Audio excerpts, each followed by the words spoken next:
William Andrew Mackenzie was a British writer.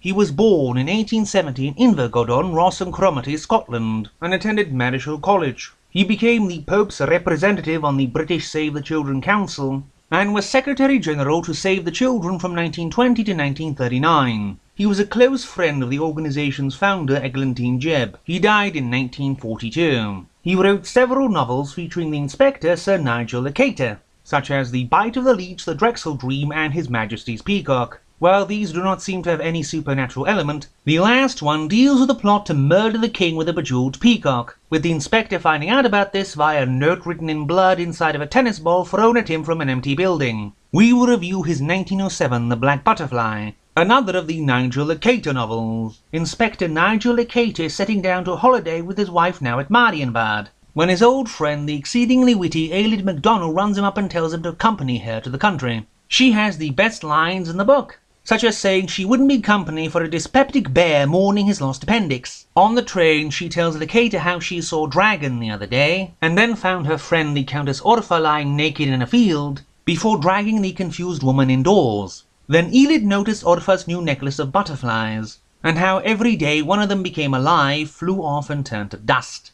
Nigel arrives at Datchington Hall and sees Orpha in love with Torquil MacLean, and gets word from Prince Mirko of Mingrelia that he is coming too, in the hopes of finding out who tried to kill him with walnuts a few years back. That night Lacaita is woken by strange sounds and smells coming from the garden, seeing a naked Chinese man burning incense before Nigel passes out. In the morning, his assistant then monologues of his own vision of the Valley of the Moonflower, the Tower of Ivory, the 7 golden bells, and the 7 maidens tending them. Then we see Orpha's maid Ambrosine handing caviar that is not caviar, but is a bribe for some secrets Orpha supposedly has. But when one of the guests, Ballister Pine, goes to get them from Orpha, she has no idea what he means. Then it turns out the Countess Orpha was murdered several days ago, and that this isn't the Countess, but that she was made a few days ago out of clay by a Chinese wizard. In the meantime, Prince Mirko arrives and is nearly killed by Ballister's servant, who it turns out also tried to kill him with walnuts before, and is Mirko's own brother Giorgio, being Pine's servant under an assumed name.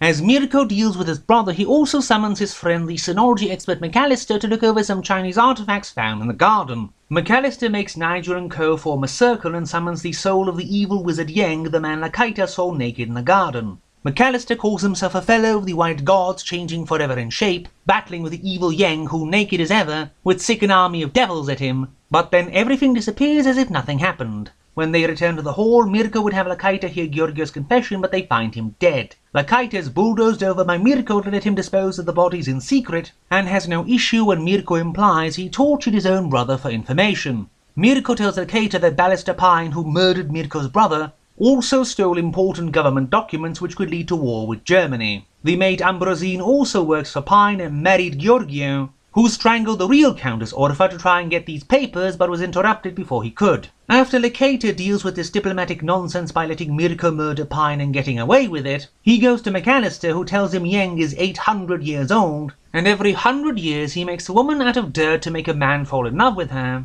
so Yang can kill him and bathe in his blood to preserve his life. And now, if he will get the soul of MacLean, Yang will become immortal. But McAllister forestalls him and he turns to dust, and Orpha and MacLean get married. A fascinating, unjustly forgotten novel. It should definitely be more well known.